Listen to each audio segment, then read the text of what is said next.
blockchain technology market will have a revenue worth 20 billion by 2024. Pakistan has a large developer community and we need to build expertise in blockchain to avail these opportunities for our youth.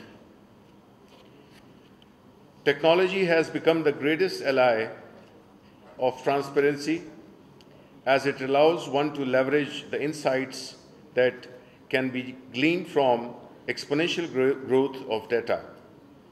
Blockchain technology will not solve all government problems, but it can help curb corruption and instill trust in government.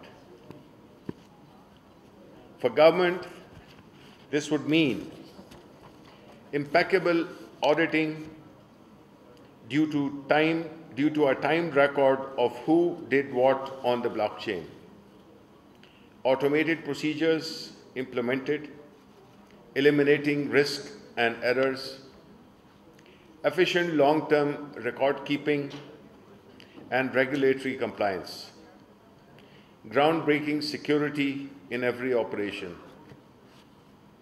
1 year ago, 117 countries took initiative to empower the government and public sector through blockchain. Now more than 202 countries are doing research or already have blockchain in their system.